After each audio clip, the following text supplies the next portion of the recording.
Welcome back to the Deep Dive. It is February 15th, 2026. If you are listening to this on your commute to a proving ground, or maybe while staring at a Gantt chart in a war room in Stuttgart, Detroit, or Shanghai, you know exactly why the air in the automotive industry feels so charged right now. It absolutely does. We are standing on the edge of a cliff. Or, depending on how your validation tests are going, maybe the edge of a launch pad. It's definitely a high voltage situation. I was speaking with a chief engineer at a major tier 1 supplier just yesterday, and he said the atmosphere right now, it reminds him of 2009. 2009. Yeah. The introduction of the overall star rating system. Exactly. That was the last time the tectonic plates really shifted in a big way. That changed how marketing departments sold safety. 5 stars became the currency. It became the entire conversation. It did. But what is happening right now in early 2026 is fundamentally different. This isn't changing how we market safety. This is changing how we engineer the machine itself. And that is why we are doing something a little different today. Usually we break things down for the curious observer. Today we are shifting gears. I want to set a specific frame for this deep dive. Okay. I want you to imagine that we are your senior technical strategy consultants. We've just walked into your boardroom. You are the client, the technical director, the head of homologation, maybe the VP of R&D. We aren't here to explain what an airbag is. You already know that. Yeah. We are here to deliver a strategic stress test of your 2026-2030 roadmap. Right. We're going to take a McKinsey-style top-down approach. Right. We are going to be MEC, mutually exclusive, collectively exhaustive. Because if your strategy isn't MECE right now, you are going to have gaps, and the regulators will find them. So let's put the core thesis on the table immediately. If you take nothing else away from this hour, take this. The era of active safety and passive safety existing in separate silos is over. It's dead. Buried. If you still have an ADAS department on the 3rd floor and a restraints department on the 1st floor, and they only talk at the Christmas party, you are already behind.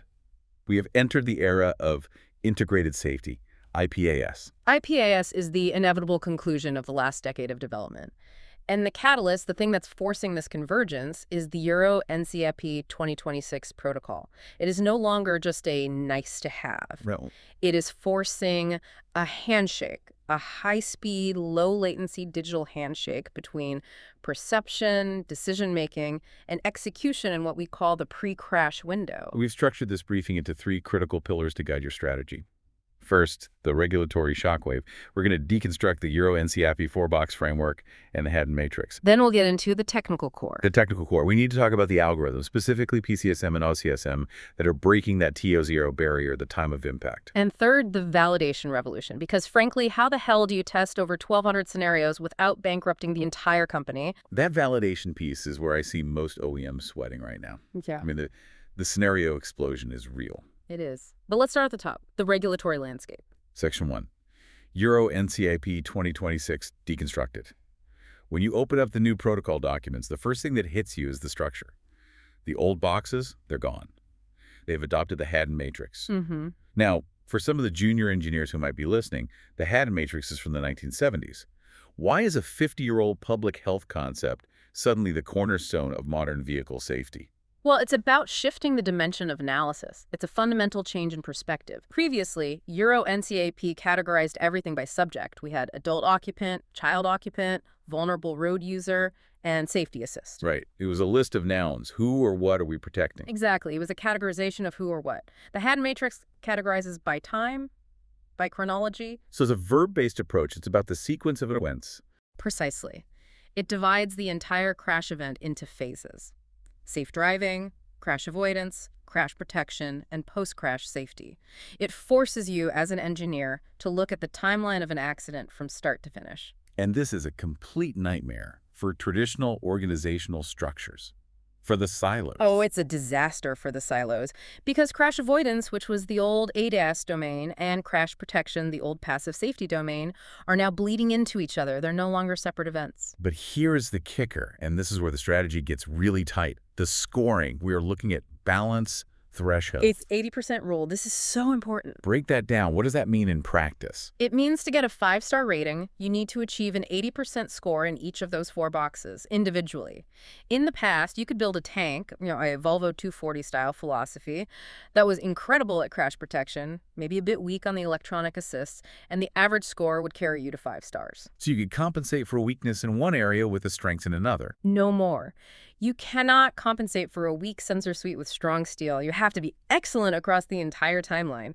Your pre-crash systems have to be as good as your in-crash systems. Now, I know a lot of our clients are looking at the soft landing provision for 2026 and 2027 and breathing a huge sigh of relief. They're thinking, okay, we have a grace period. And that is a very dangerous mindset, that soft landing is not a permission slip to delay development. It's not a hall pass. Not at all. It's a survival mechanism the regulators put in because they realized if they switched to the full 2029 requirements today, 90% of the fleet would drop to 3 stars or less. It's a ramp-up period for the sensor fusion supply chain for the validation teams. So if you aren't using this time to validate your new zonal architecture and your central compute, you're going to hit a brick wall in 2028. You're going to be in a world of hurt. Let's drill down into the first box. Box 1, safe driving. This effectively replaces safety assist, but the philosophy has shifted profoundly. We used to talk about DMS driver monitoring systems as basic fatigue detection, right? A steering angle sensor detecting a jerky wheel, or a basic camera seeing your eyes close for a few seconds. That is the feature phone era of DMS. We are now squarely in the smartphone era. Box 1 requires impairment detection. And let's be really clear on the engineering challenge here. The car must detect alcohol or drug influence without a breathalyzer. Okay, that sounds like a legal minefield. Yeah. But putting that aside for a second, purely from a sensor and algorithm standpoint, how do you even execute that? It's a fusion of behavioral biometrics and vision. The car is constantly building a baseline of your normal driving behavior, your individual driving signature. So it learns how I drive. It learns your patterns. It's monitoring lane deviation, not just that you are deviating, but the pattern of the deviation. Is it a slow, lazy drift or a series of sharp, sudden corrections? It combines that with advanced eye tracking, saccadic movement. The movement of your eyes between fixation points. Exactly. Are your eyes tracking smoothly or are they jumping erratically? Are your pupils responding correctly to light changes? You fuse all that data together and you can infer impairment with a pretty high degree of confidence. But it goes beyond just impairment. The protocol specifically mentions cognitive distraction. This is the one that really fascinates me. This is the inattention blindness problem. It's the silent killer. You are looking through the windshield, your eyes are open, you are facing forward. But your brain is somewhere else. It's thinking about that argument you had this morning or the big meeting tomorrow or even the podcast you're listening to. You are looking but not processing. You are looking, but you are not seeing. The system has to differentiate between those two states. It uses things like gaze fixation duration. If you stare at a single, non-critical point for too long without scanning your environment, that's a very strong proxy for cognitive load. Okay, so the car now has a pretty good idea that I'm distracted or impaired. Here is where the strategy hits the road.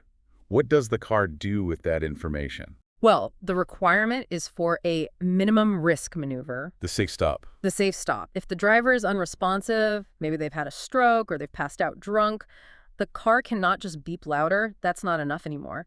It has to take full lateral and longitudinal control, bring the vehicle to a controlled halt either on the shoulder or in the lane if a shoulder isn't available, turn on the hazards, and unlock the doors for first responders. That is a massive liability shift. You are essentially turning a level 2 car into a temporary level 4 car for a brief emergency window. It is. The legal teams are very, very busy right now. I bet. Okay. But let's pivot to the HMI, the human-machine interface. Because also inside Box 1, there is a requirement that has interior designers and cost controllers absolutely screening the return of physical buttons. Yes. The tabletification of the car has officially hit a regulatory wall. We've all seen it. Screens getting bigger and bigger, physical buttons disappearing to save cost and achieve that clean, minimalist look. Well, Euro NCAP has drawn a line in the sand. They're citing gaze deviation data. The zero gaze deviation logic. It's simple, and it's backed by a lot of data. If you have to look down at a screen, navigate to a submenu, and then tap a virtual slider just to turn on the windshield wipers in a sudden downpour, you are taking your eyes off the road for 2, maybe 3 seconds. At highway speeds, that's a football field of blind driving. It is. So they've mandated that certain critical functions must have physical, tactile controls. So specifically, what needs to be a button again? Turn signals, hazard lights, windshield wipers, the horn, and the e-call or SOS function. These must be physical switches or stalks that you can operate by feel alone. I can hear the finance team groaning from here. Physical switches mean more parts, more wiring harnesses, more assembly time. It's always cheaper to just put a software button on a screen. It is cheaper, no question. But this is where the consultant in me says, embrace the constraint. Don't look at this as a regression. Look at it as a premium feature. Market it. Call it tactile luxury or intuitive control. That's a good spin. But yes, structurally, this impacts your cockpit domain controller architecture.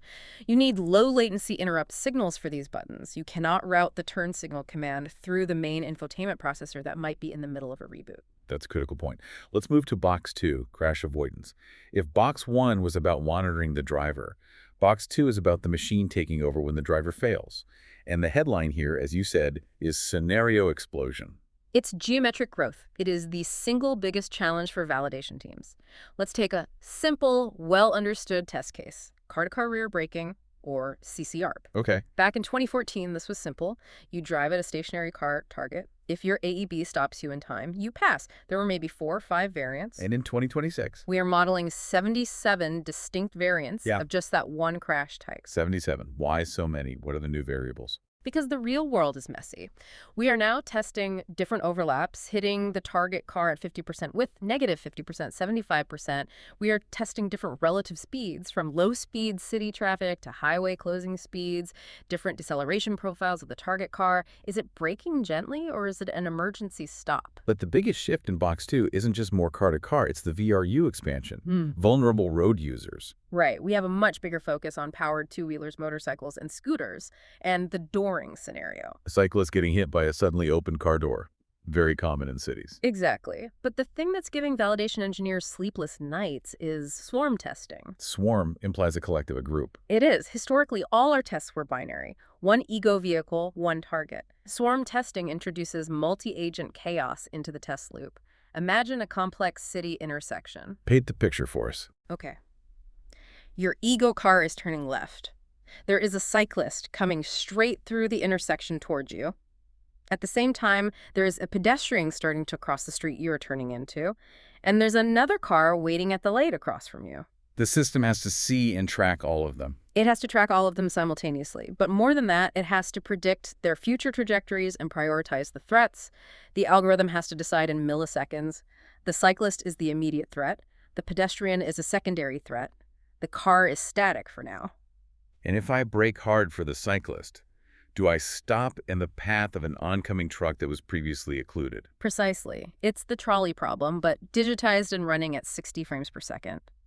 And speaking of avoiding things, we're seeing a major shift from just AEB, just braking, to AES. Automatic emergency steering. This is the next frontier. It's a matter of physics. At certain speeds, say above 80 kilometers per hour, you simply cannot brake in time to avoid a stationary obstacle if it appears suddenly. You do not have the stopping distance. Your only option is to go around it. But having a car autonomously yank the steering wheel at 80 kph, I mean, that is a terrifying prospect for the average driver. It is an extreme dynamic maneuver, and the engineering challenge isn't just steering, it's stabilization.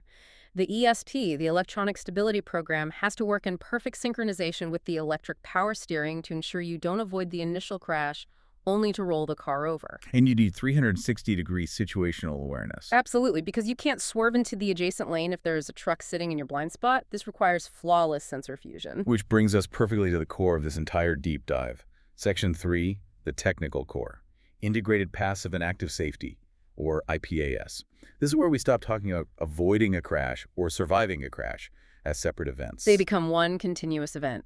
We're talking about the pre-crash window. T-minus 200 milliseconds. Break that down. What does that mean? It's the critical time interval. It starts at the point of no return, the moment when the laws of physics say a crash is inevitable, and it ends at T0, the actual metal-on-metal impact. And in the old world, we just wasted this time. Completely wasted it. The driver might scream or tense up or close their eyes and just wait for the bang. In the IPAS world, this 200 millisecond window is the most valuable time we have. It's our chance to prepare the cabin and the occupants for the violence of the impact. And there are two main algorithms running the show here, PCSM and OCSM. Let's decode those acronyms. Think of them as the car's extrovert and the introvert. PCSM is the pre-crash safety monitor. It is the extrovert. It's looking outside the car using the radar, LiDAR, and cameras. Its entire job is to predict the crash configuration with incredible detail. So it's not just that we are going to crash, but how we are going to crash. Exactly. It's calculating the overlap percentage. Is this a small overlap test? Is it a full frontal? What is the impact angle? Is it a side pole? And most critically, it's calculating the time to collision, the TTC, with extreme precision. Okay, that's the extrovert. What about the introvert? That's OCSM, the Occupant Safety Monitor. It's using the in-cabin sensing camera, the one we already talked about, for DMS to map the passengers. It's not just a simple seat-occupied signal anymore. It's creating a model of the occupant. A detailed 3D model in real time. It is determining.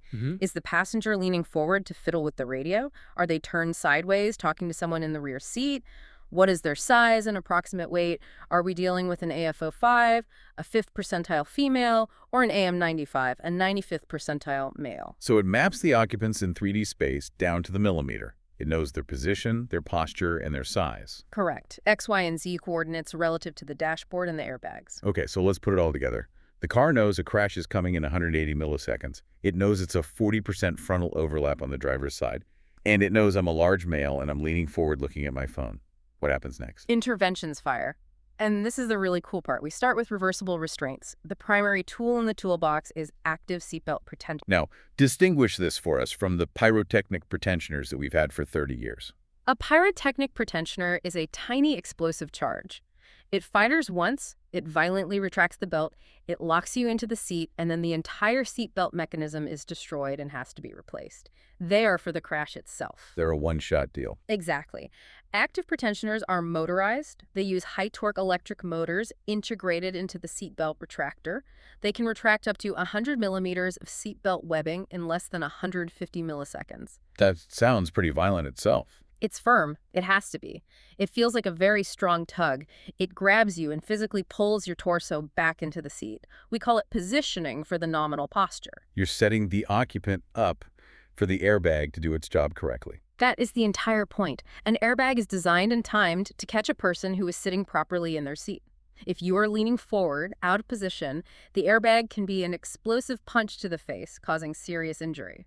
By pulling you back, the system optimizes the catch and maximizes protection. And it's not just seatbelts. We're also seeing active seats. You mentioned Mercedes-Benz pre-safe impulse side. How does that work? It's a brilliant piece of engineering.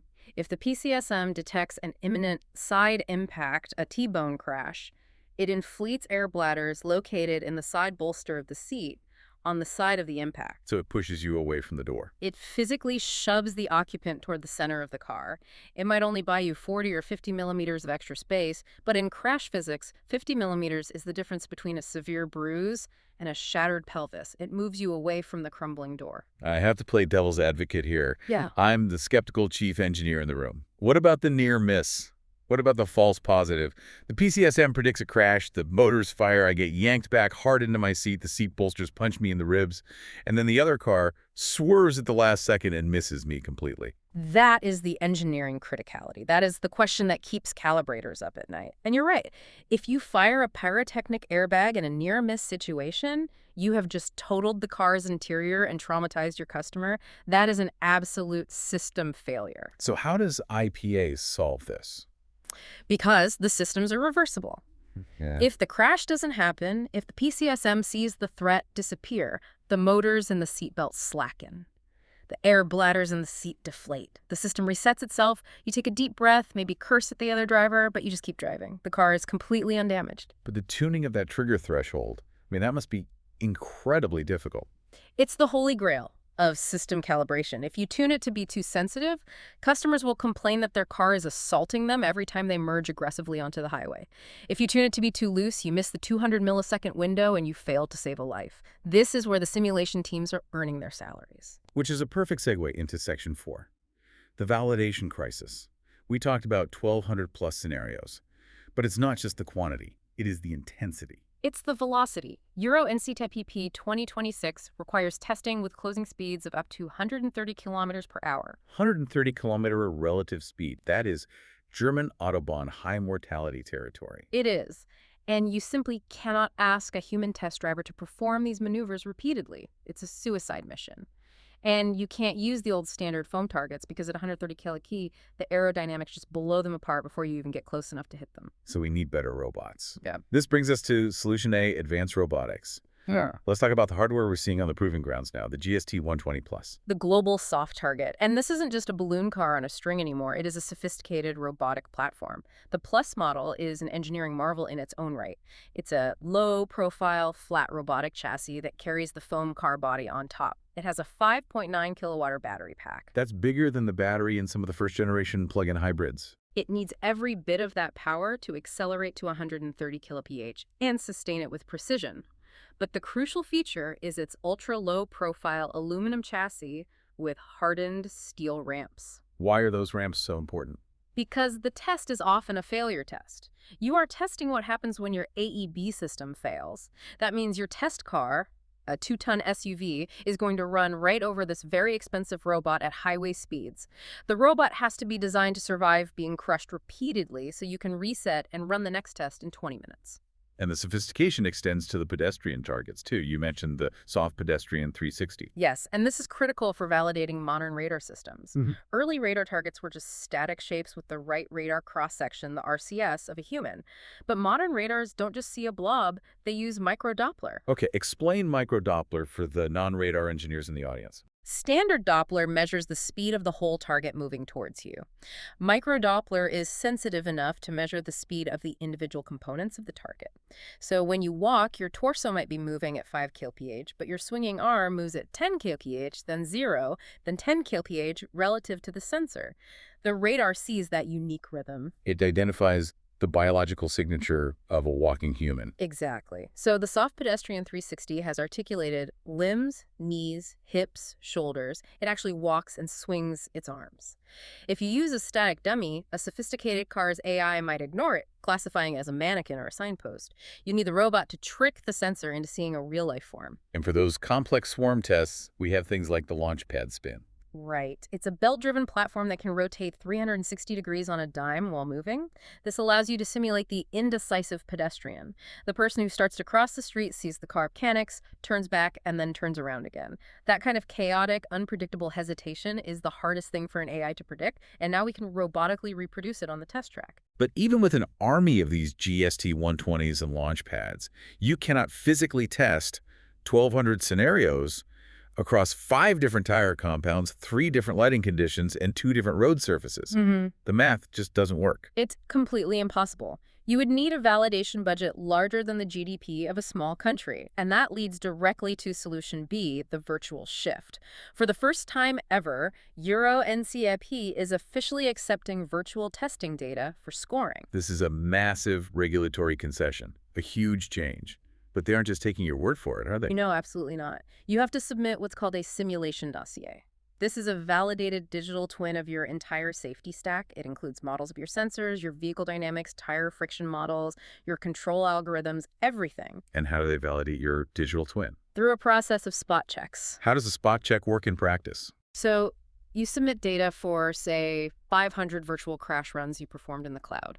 The regulators will pick one at random, let's say scenario #455, they'll say, okay, prove it.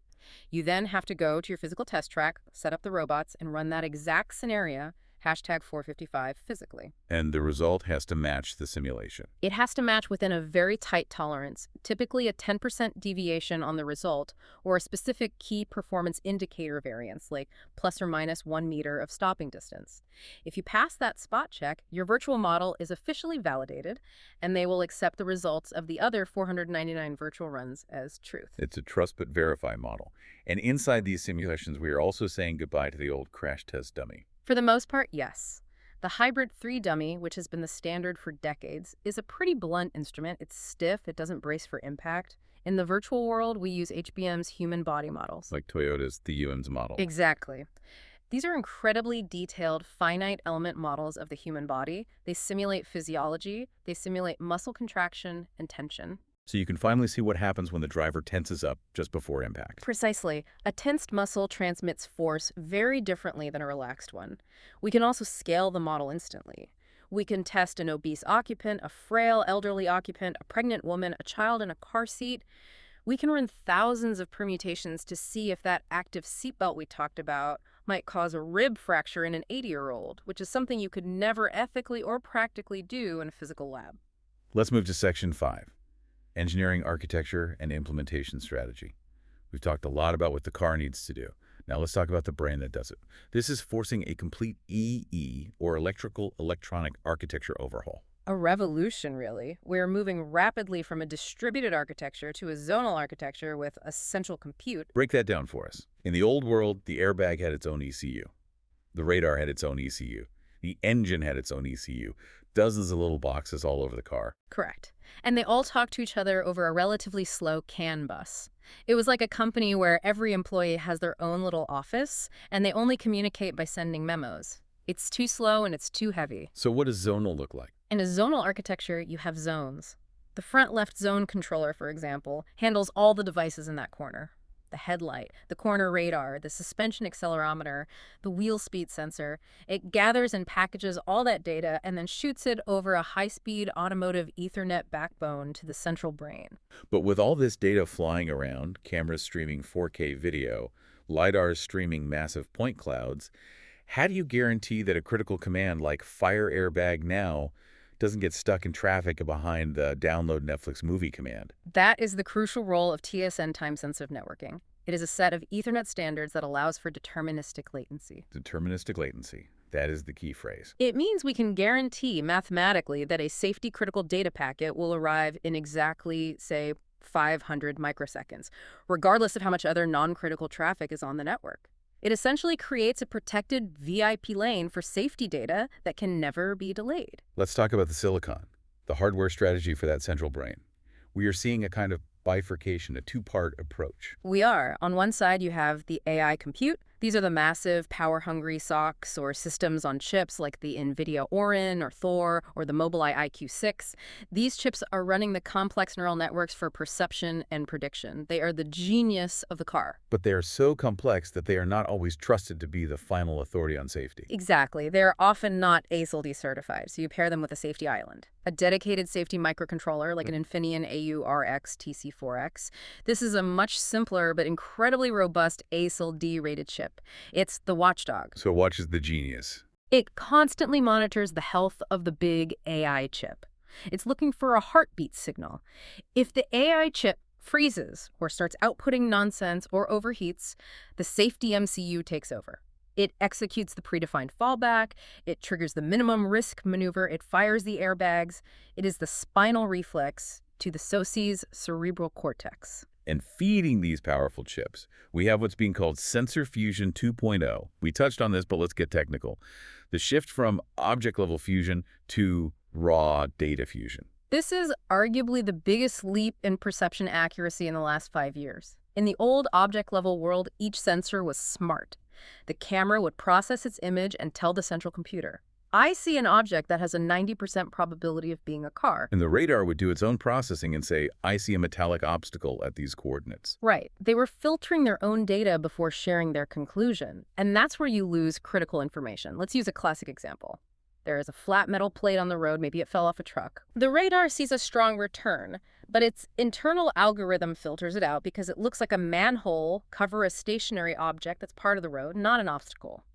The camera sees a gray shape on the gray road but isn't sure, so its confidence is low. Both sensors decide the data isn't important and discard it. You hit the plate. And in raw data fusion, the central computer gets the raw point cloud from the radar and the raw pixel stream from the camera. It overlays them in software. It sees that faint radar return, aligns perfectly with the visual edge it can just barely detect in the pixels. It fuses that raw data and says, that is a real physical object that shouldn't be there. Avoid. It lowers the noise floor and dramatically increases sensitivity. The outline also mentions TCN, LSTM networks here. What are they for? Temporal convolutional networks combined with long, short-term memory networks. It's a bit of a mouthful, but these are deep learning architectures that are specifically designed for analyzing time series data. They are incredibly good at trajectory prediction. So they don't just see the cyclist, they see where the cyclist is going. They don't just look at where the cyclist is right now. They have a memory of where that cyclist was 2 seconds ago and 1 second ago, and they use that entire sequence to predict where they will most likely be in the next 2 seconds. It's a huge improvement over simpler prediction models. One last acronym for this section, because it's a big one. SOTIF, ISO 21448. Safety of the intended functionality. This is a different concept from traditional functional safety, which is ISO 262622. So functional safety is the hardware broke. A sensor failed. A wire broke. Right. SOTIF is the hardware worked perfectly, but the system still failed. This is the black box problem of AI. The camera didn't fail, but the AI misunderstood the shadow of an overpass for a giant rock on the road and slammed on the brakes. Exactly. Or it failed to see a white truck against a bright white sky. How do you validate against these unknown unknowns? The main tool is shadow mode. Explain how that works. You push your new perception algorithm to, say, 100,000 customer cars via an over-the-air update, but you don't connect it to the steering or brakes. It just runs silently in the background. It watches the road and decides, I should steer left right now. Then it checks. Did the human driver steer left? If yes, that's another data point for validation. If no, you flag that data snippet, upload it to the cloud, and have your engineers analyze it. You are using your entire fleet as a massive data mining operation to find the edge cases. You're hunting for the unknown, unsafe scenarios in the wild. That's the only way to do it at scale. Section 6. Let's take a step back. As consultants, we need to give a global view, the regional competitive landscape. How are the big three, Europe, China, and North America, approaching this differently? Let's start with Europe. Europe is the standard setter. It's driven by the General Safety Regulation, or GSR, and of course, Euro NCAP. Their strategic focus is very much on the whole life cycle. What does that mean? They care about what happens after the crash. They mandate rescue sheets for firefighters so they know where the high voltage cables are and where to cut the pillars on an EV. They have strong regulations on post-crash data privacy. It's a very holistic, almost human rights-oriented approach to safety. Okay. China is the fast mover. The speed of implementation there is just blistering. While European committees are debating protocols for 2029, Chinese OEMs are deploying the hardware today. We see this sensor stacking, putting 3 lidars on a car, not just one happening at scale, with companies like NIO, XPeng, and BYD. And their secret weapon is vertical integration. That is their superpower. They often make the battery, the motor, the sensors, and they write the software in-house. This allows them to push significant safety feature updates monthly, sometimes weekly. CNCFP is also aligning very quickly with global standards, but with specific local tweaks. A huge focus on e-scooter and delivery bike scenarios that behave much more erratically than you'd see in Europe. If you want to sell in China, your AI has to be trained on the unique chaos of a Chinese street.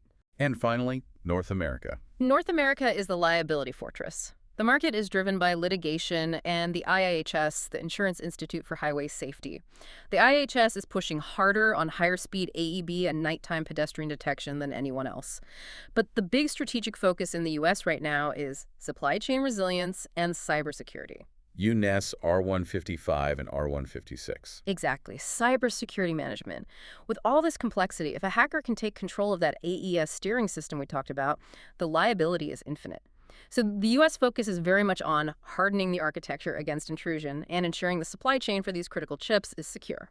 We are coming to the end of our hour, so let's wrap it up with our strategic recommendations. We are standing in your boardroom. What are the 3 bullets on the final slide? Bullet number 1. Break the silos. I cannot stress this enough. You need to form integrated safety strategy groups. Put the restraints engineers and the ADAS software engineers in the same room, on the same team. Their development timelines must be synchronized. Their budgets must be linked.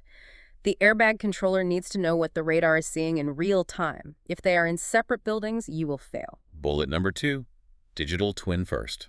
Do not cut a single piece of metal for a prototype until your simulation dossier is 95% complete. If you are still finding major bugs on the physical proving ground, it is too late. The iteration loops are too slow and too expensive. Build the car in the cloud, crash it 10,000 times virtually, then build the first physical prototype for final validation. And bullet number 3.